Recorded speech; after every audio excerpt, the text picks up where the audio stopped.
jalanku gelap dan ngeri. Tuhanku perlu pertolonganmu, sebab ku tak dapat jalan sendiri.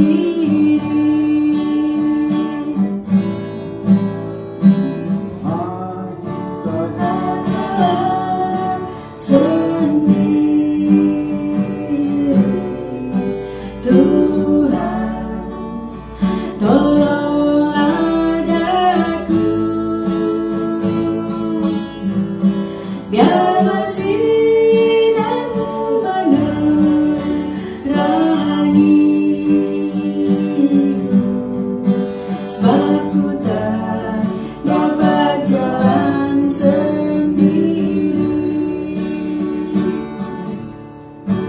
Tiada orang yang menolong daku, ku senang lemah dan letih. Janganlah Tuhan dekat padaku, sebab ku tak dapat jalan sendiri. Ku tak dapat jalan sendiri. Tuhan, tolonglah daku, biarlah sinarmu menerangiku, sebab ku tak dapat jalan sendiri. Biarlah sinarmu menerangiku, sebab ku tak dapat jalan sendiri. Amin.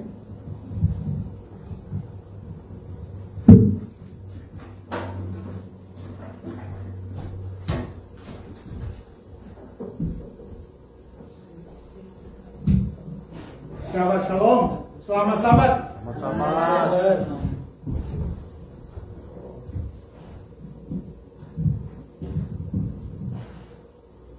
Sebelum saya menyampaikan firman Tuhan, saya mau kasih update sedikit mengenai Fermi. Saudara ketahui dia melakukan operasi knee replacement. Sebenarnya itu sudah umum sebenarnya ya. Waktu konsultasi dari awal dikatakan paling lama 2 hari dia sudah bisa, pada umumnya sudah bisa jalan. Ya. Operasinya berjalan dengan baik, walaupun awalnya dia punya hemoglobin kurang, tetapi kita push dengan iron dan minum juga sedikit jus, itu bisa mencukupi sehingga operasinya bisa dilakukan. Nah, setelah operasi semuanya dengan baik, kata dokter KB-nya oke. Tapi 2 hari tidak cukup dia di hospital. Ya memang dia ada latar belakang dia memang bukan latar belakang, dia ada menghindar diabetik.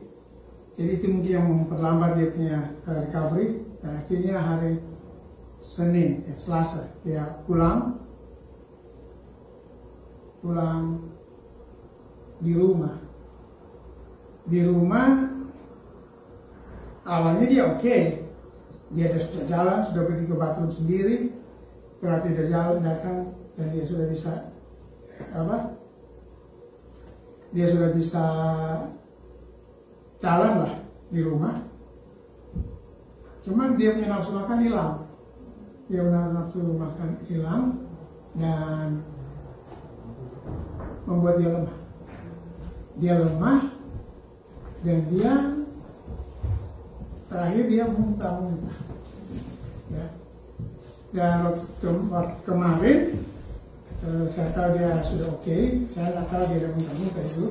Saya tinggal dapat telepon. Dan dia bilang dia sesak nafas, sehingga dia dibawa ke emergency.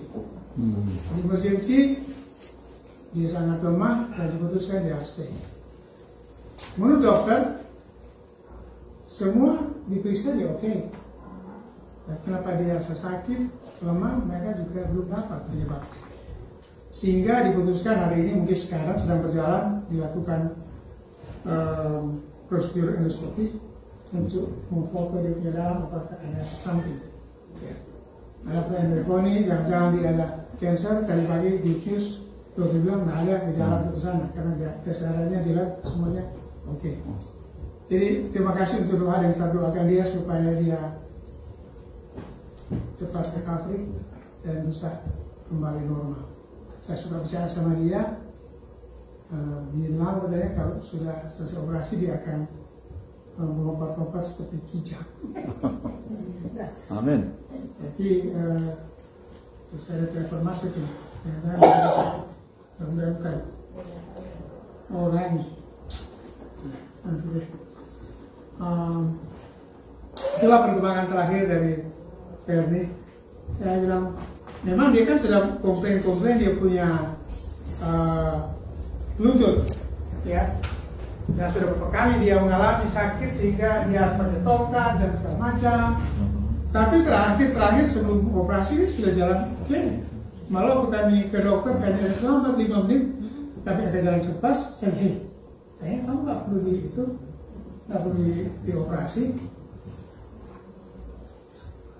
Jadi saya bilang, waktu masuk kamu jalan bagus sekarang kok. Ya, kita serahkan kepada Tuhan, kita percaya akan tindakan medis bisa merubah dia untuk sehat. Sekali lagi tolong kita doakan dia supaya dia dapat sembuh. Nah, ada perayaan Happy Father's Day untuk bapak-bapak kali ini ya. Saya dikasih tugas oleh pendeta Amin Lauru memberikan judul. Judulnya adalah karena sehubungan dengan Father's Day, dia bilang khotbahnya kalau bisa judulnya kurang lebih Father's Responsibility. Ya, saya belum pernah mengkhotbahkan itu, tetapi karena sudah diperintahkan untuk itu kita harus ikuti. Ya, tapi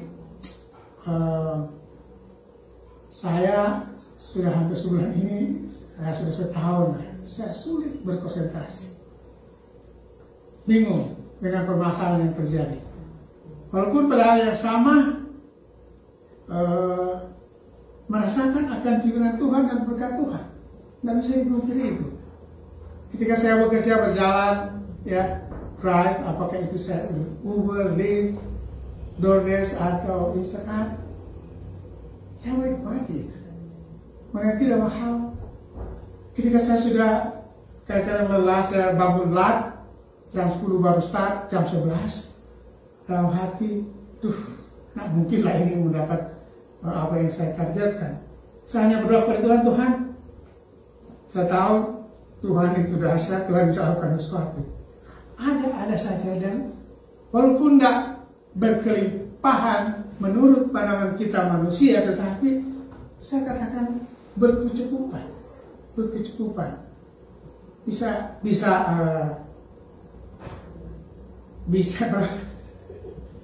Bisa membantu ponakan. Tiga-tiga minta ikut summer kali ini tanpa direncanakan, saya ikut saja. Nanti diatur dan mereka semua ikut summer school. Puji Tuhan, yang 2 tahun depan akan selesai. Wow, God is good all the time. Saya tidak bisa bayangkan bagaimana kasih Tuhan.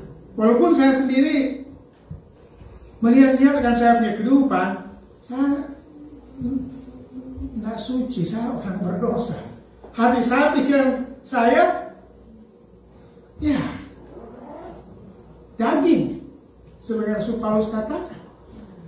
Tapi saya mau katakan kepada saudara-saudara sekalian bahwa ketika saya masuk gereja, kita duduk dan mengikuti akan acara sekolah sahabat, pikiran dan hati semua itu bisa pergi dan kita bisa berkonsentrasi.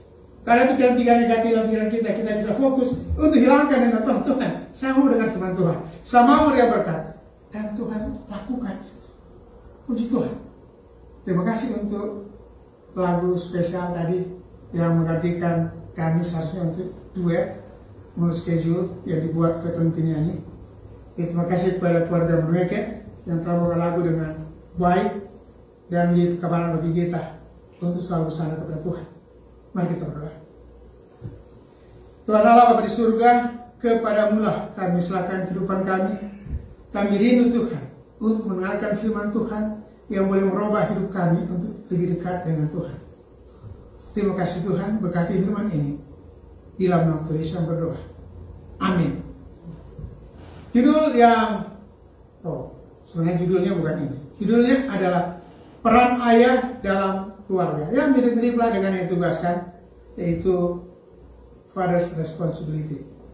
Ya, saya usahakan, seharusnya kita sudah selesai sekarang jam 12, tapi ini sudah lewat. Jadi saya akan selesaikan dalam waktu sampai selesai. Saya tidak tahu berapa lama. Terus terang, karena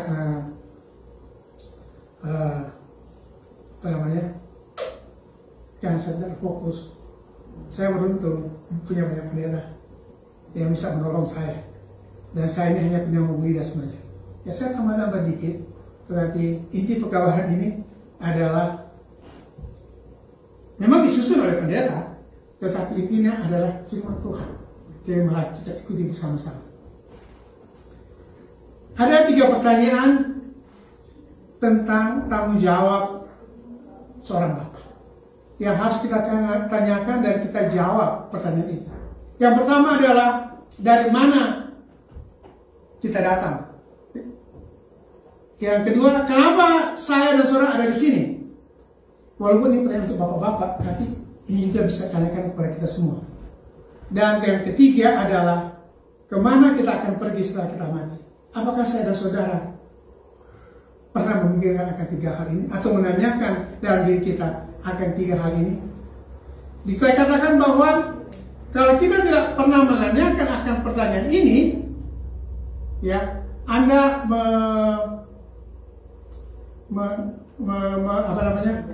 menghindari, ya, tanggung jawab sebagai seorang bapak. Yang kedua adalah menghindari akan pertanyaan ini membuat Anda tidak, ini salah tulis ini, tidak menghidupkan akan tanggung jawab tersebut. Dan yang ketiga, kalau kita lalai akan pusat tanggung jawab sebagai seorang bapak dengan tidak menanyakan akan 3 pertanyaan ini, kita dikatakan sini criminal negligence, ya, di dalam sense of spirituality. Artinya kita bersalah secara kriminal dalam tidak menghiraukan, dilihat dari segi spiritual. Dan yang keempat, menghindari akan pertanyaan ini akan membahayakan Anda. Dan apa Anda tidak menanyakan itu, Anda itu seperti orang yang tidur tapi berjalan di dalam kehidupan ini. Berbahaya kepada Anda sendiri kan Anda tidur, dan bisa juga berbahaya kepada orang lain. Jadi pikirkan akan 3 pertanyaan ini, sehingga kita bisa meresapi bagaimana kasih Tuhan itu nyata benar dalam kehidupan kita. Selanjutnya, kembali pada judul ayat inti. Seperti dibacakan tadi, Yosua 24 ayat 14-15 dikatakan, oleh sebab itu takutlah akan Tuhan dan beribadahlah kepadanya dengan tulus, ikhlas dan setia. Jauhkanlah Allah yang kepada nenek moyangmu telah beribadah di seberang sungai Efrat dan di Mesir, dan beribadahlah kepada Tuhan. Tetapi jika kamu anggap tidak baik untuk beribadah kepada Tuhan, inilah pada hari ini kepada siapa kamu akan beribadah. Allah yang kepada nenek moyangmu beribadah di seberang sungai Efrat, atau Allah orang Amori yang negerinya kamu diami ini. Tetapi aku dan seisi rumahku akan kami beribadah kepada Tuhan. Yosua 24 ayat 14-15. Kita sudah dengar ayat ini berulang-ulang dalam khotbah-khotbah pendeta-pendeta, dan Kali ini kita akan membahas dari segi responsibility, tanggung jawab seorang bapak sebagai contohkan oleh Joshua. Dalam kehidupan Kristen, orang tua, ayah dan ibu sangatlah penting. Mereka menjadi teladan bagi anak-anak dan bertumbuh dewasa. Ayah dan ibu memiliki peran untuk menunjukkan cara hidup yang sesuai dengan kehendak Tuhan bagi anak-anak mereka. Anak-anak laki-laki belajar menjadi laki-laki dan bapak-bapak mereka, sementara anak-anak perempuan belajar menjadi suami mereka. Anak-anak memperhatikan cara hidup bagaimana memperlakukan suami atau istri. Kegagalan anak-anak adalah kegagalan orang tua.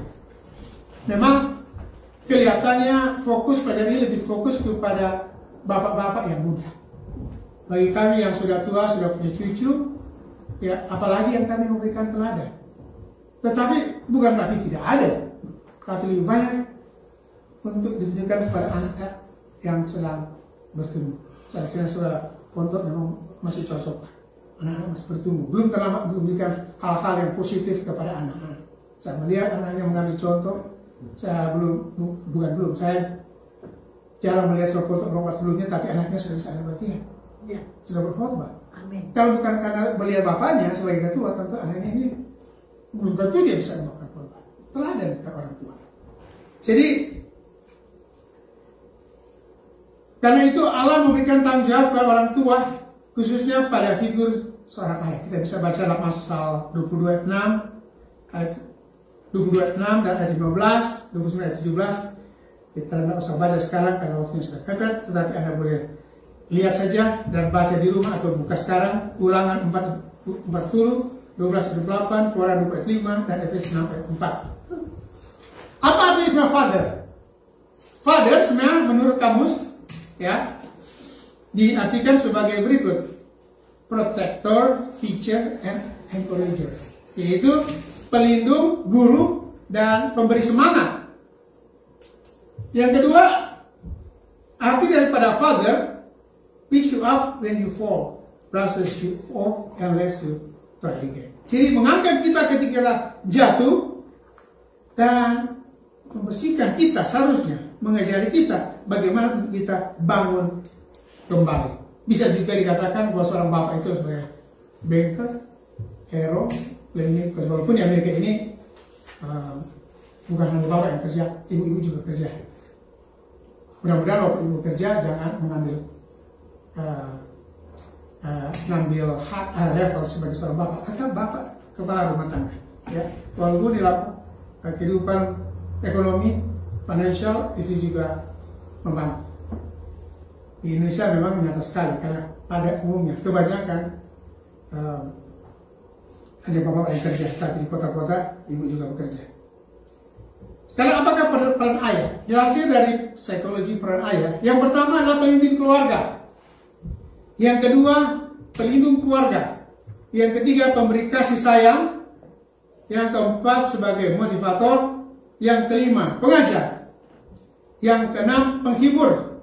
Selalu siaga, teman curhat, pemberi perhatian, melatih kedisiplinan, membimbing dalam keagamaan, penyedia segala kebutuhan, pemberi waktu berkualitas, asisten rumah tangga, memberikan teladan. Kita nggak akan bahas 15 semuanya.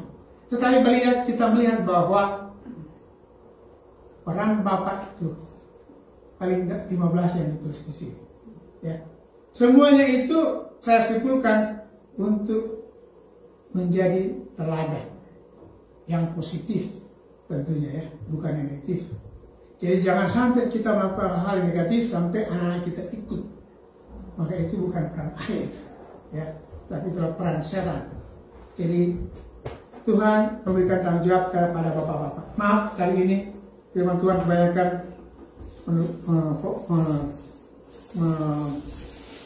menyinggung saya pribadi dan bapak-bapak di sini, walaupun bapak-bapak juga tidak begitu banyak. Tetapi biarlah kalaupun kita tidak sempat melakukan 15 ini, waktu yang lalu tentunya kita perlu lakukan itu. Bukan hanya memberikan teladan kepada anak-anak kita, keluarga kita, juga kepada orang lain. Orang lain. Ya, di dalam Yosua 24:15 dikatakan, pilihlah pada hari ini pada siapa kamu akan beribadah. Itu adalah pertanyaan yang dilontarkan oleh Joshua kepada orang Israel. ketika dia mengumpulkan semua orang Israel menjelang kematiannya. Ya, dia lihat bagaimana umat Israel itu dilindungi oleh Tuhan. Ketika mereka jauh dari Tuhan, Tuhan ingatkan mereka.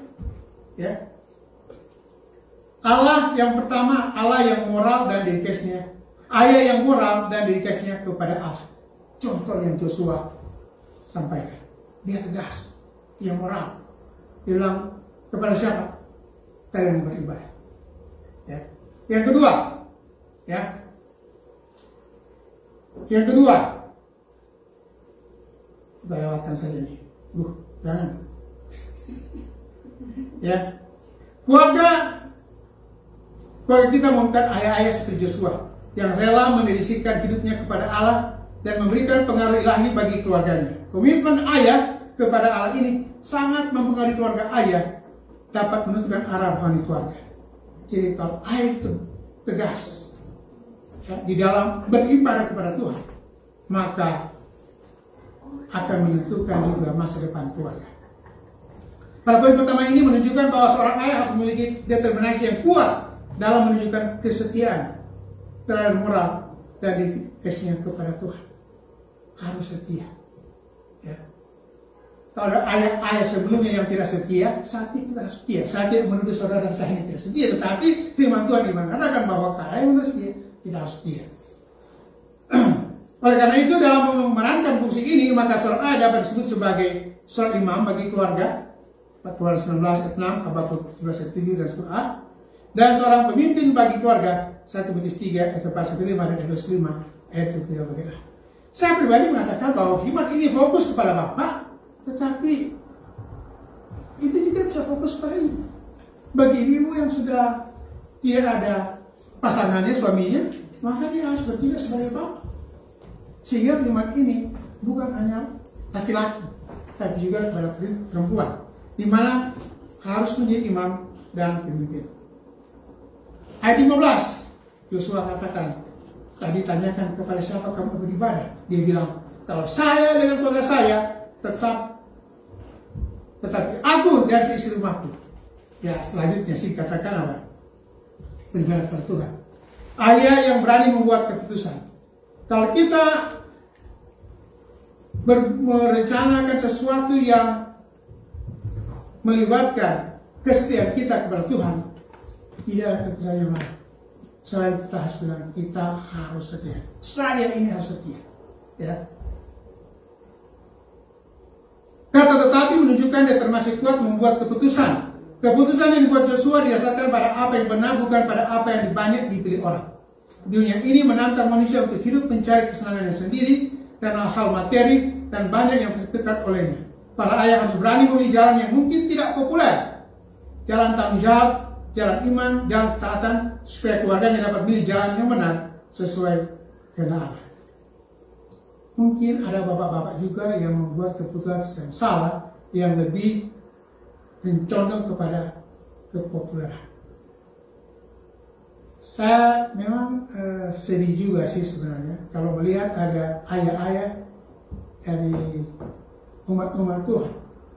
Misalnya memang bersekolah, ya, kita support anak-anak kita untuk aktif di dalam olahraga umpamanya, ya. Tetapi banyak olahraga yang harus kita korbankan hak sahabat, ya. Saya kira itu suatu kebetulan yang kurang pas, ya. Tapi kalau mereka juara, jelas nah orang atas anak dia. Jadi orang nggak lihat bagaimana mereka harus korbankan sahabat untuk mengejar kepopuleran. Belum lagi lihat dalam hal cari suara dunia maksudnya. Saya tidak menghakimi, tetapi firman Tuhan katakan jangan sampai kita ini katakan para ayah harus berani memilih jalan yang mungkin tidak populer, ya. Tetapi harus kita arahkan anak-anak kita setia kepada Tuhan. Tetapi aku dan si istri rumahku, kami akan beribadah kepada Tuhan. Allah yang berani memikul tanggung jawab, memimpin keluarganya di jalan Tuhan. kita melihat bagaimana Joshua itu tegas. Saya dan keluargaku beribadah kepada Tuhan. Walaupun kamu banyak tidak setia kepada Tuhan, kami akan setia.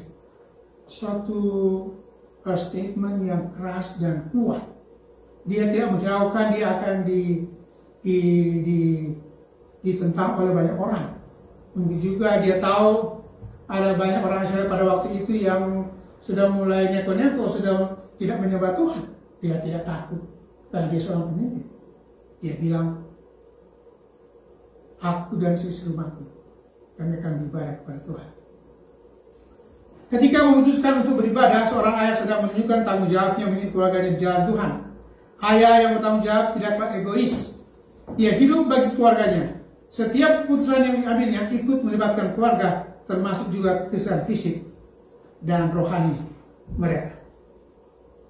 Kepimpinan dalam keluarga adalah tanggung jawab para ayah. Karena itu para ayah harus sungguh-sungguh memimpin istri dan anak-anak jalan Tuhan sambil tetap memperhatikan kebutuhan rohani mereka juga. Ingat bahwa menjadi orang tua bagi anak-anak adalah tanggung jawab yang diberikan kepada ayah dan ibu sebagai tim dan tidak dapat dijalankan oleh satu pihak saja. Dan ayah bertanggung jawab sepenuhnya akan hal ini. Ayah yang rohani, yang benar-benar takut akan Allah, akan terus berusaha untuk memimpin, membimbing, mengajar, dan menasihati keluarganya. Ayat 16. Lalu bangsa itu menjawab, jauhlah dari kami meninggalkan Tuhan untuk beribadah kepada Allah lain. Ketika Joshua memberikan pilihan kepada orang Israel, dengan tegas semua menjawab, ya, jauhlah dari kami meninggalkan Tuhan untuk beribadah kepada Allah lain. Apa maksud dari segi lain ayat ini? Allah yang kuat mempengaruhi keluarga dan orang lain. Kalau saya dan saudara sebagai ayah kuat mempertahankan kebenaran, walaupun diserang atau katakan kadang-kadang dibilang apa kan keras, mungkin juga ada yang jahat secara tidak langsung, ya, kita harus tegas. Karena ketegasan kita akan mempengaruhi juga teman-teman jemaat Tuhan untuk tegas mempertahankan kebenaran. Ketika kita dihadapi oleh perbuatan yang melanggar, Roh Kudus akan bisa menjadi ingat ada tua-tua gereja, ada teman-teman di gereja kita yang setia, yang tegas, kuat mengatakan kalau salah, harus peraturan katanya, peraturan sidang. Jadi kita tidak bahas itu, tetapi yang paling penting kita harus tegas. Apa yang disampaikan oleh firman Tuhan, jangan kita cari celah-celah. Oh, kayaknya ini bisa.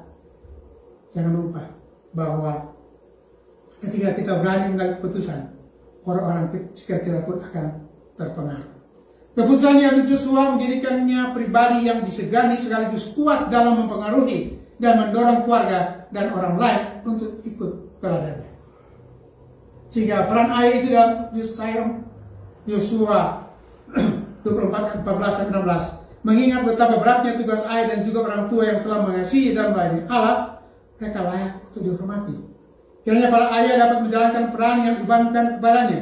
Demikian juga para orang tua dalam membangun keluarga. Karena dengan pribadi lahir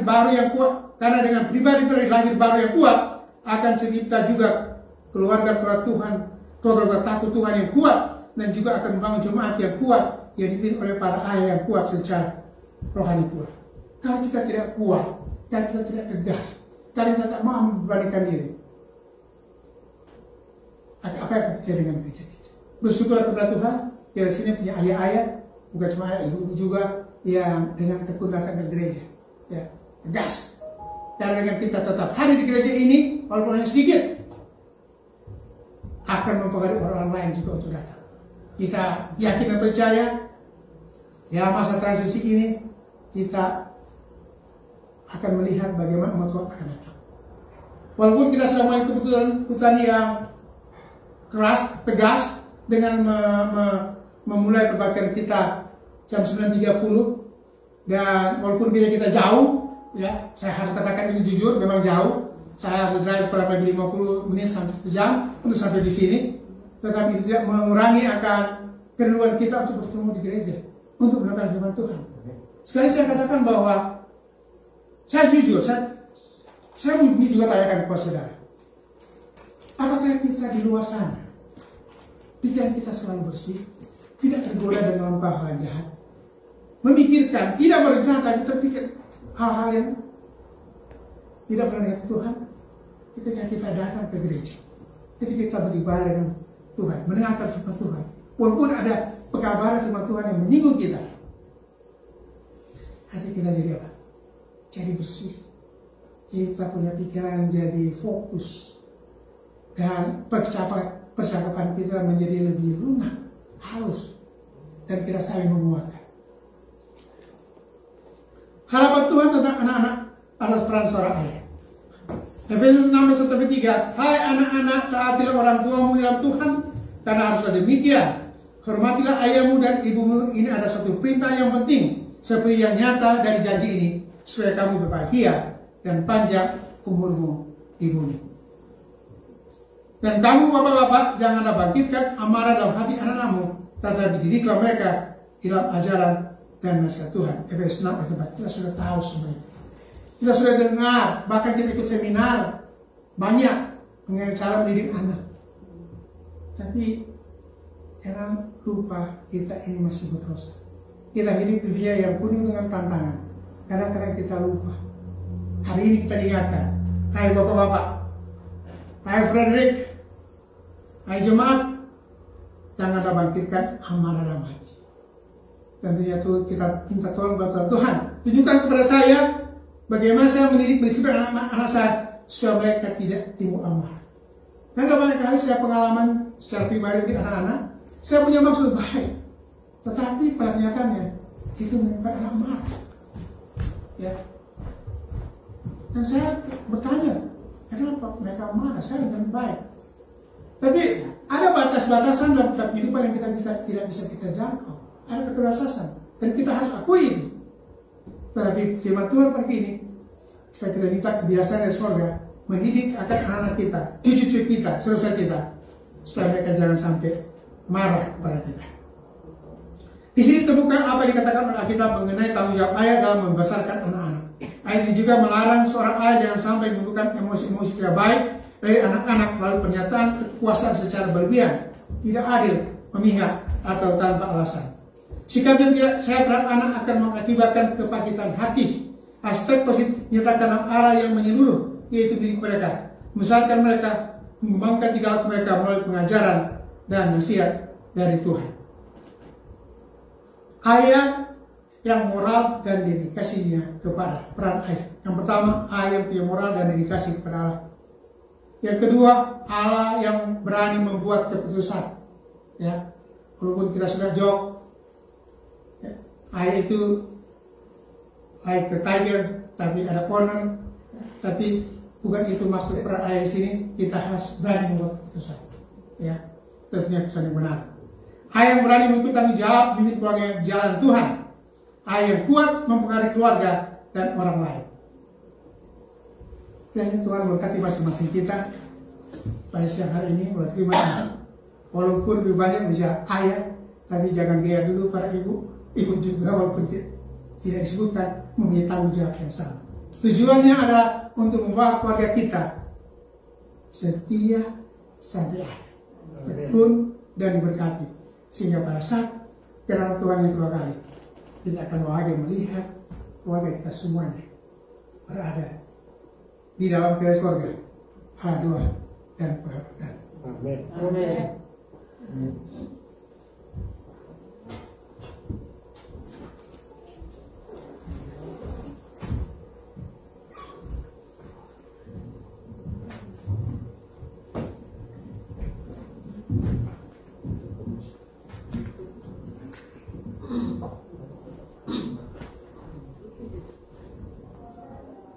Kiranya rahmat Bapa boleh bercahaya dalam kehidupan kami sebagai ayah, bapak, bahkan ibu-ibu, sebagai pemimpin keluarga yang boleh menerangi menembusi gelombang, berikan cahaya terang kepada anak kami, kepada cucu-cucu kami, bahkan kepada saudara bapak, kepada orang lain ya Tuhan, sehingga kebutuhan kami sebagai seorang ayah yang baik akan mempengaruhi jemaat Tuhan dan orang-orang lain untuk datang kepadamu.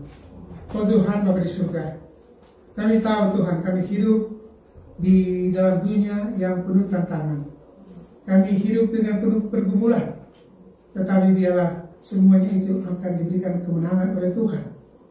Tuhan Yesus yang kami cintai, berikanlah kekuatan bagi kami Tuhan, agar supaya kehidupan ini kami lalui dengan penuh sukacita. Kami memberi kesempatan dalam doa saat ini Tuhan, kepada Ferry Tuhan yang mungkin sedang menjalani operasi atau prosedur endoskopi yang boleh berjalan baik, tapi yang paling kami rindukan adalah ya Tuhan beri kesehatan yang sempurna bagi dia, sehingga dia boleh bersama-sama kami pada waktu mendatang. Tuhan, Kau tahu akan kehidupan kami semua, tapi kami yakin dan percaya dengan Tuhan, kami tidak perlu takut. Di dalam nama Yesus kami berdoa. Amin.